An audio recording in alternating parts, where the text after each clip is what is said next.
The attempt to do the first ever moon-bounce contact on 77 gigahertz from Moscow in Russia to Moorhead in the United States, Moorhead, Kentucky, was attempted on this past weekend, the 18th and 19th of October. And the attempt was not successful in that we were not able to hear the signals or observe the signals from the man in Moscow. Cell phones and such are around 1.8 or 2 gigahertz.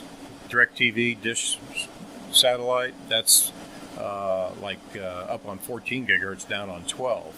Police radar, 24 gigahertz, and also 30 some odd gigahertz. And a lot of terrestrial radio links are up in 30 gigahertz, I guess. But once you get past that, it's really more new frontier, I guess. And it's actually an amateur band, and that's why we picked it.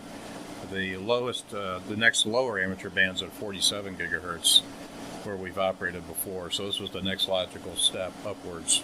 As we grow in our need for wireless communications bandwidth, more and more frequencies in the very high ranges, the millimeter ranges, are being activated. Right now people are looking at using 60 gigahertz. Automobile radar and communication systems are at 77. So this represents the attempt to use these high frequencies for this type of work. One day communication to satellites may be done at these frequencies, and so they're breaking ground in techniques, technologies, methods, etc. of how to do this. We did the first 24 gigahertz back in 2001, and we did the first 47 in 2005. And actually, another friend of mine here, Barry, VE4MA, was one of the guys that was also on 47 gigahertz moon bounce. And then once again, it's why do people climb Mount Everest?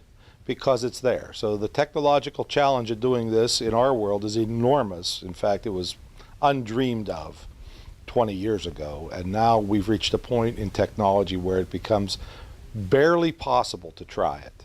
And so they're at the cutting edge of this sort of thing.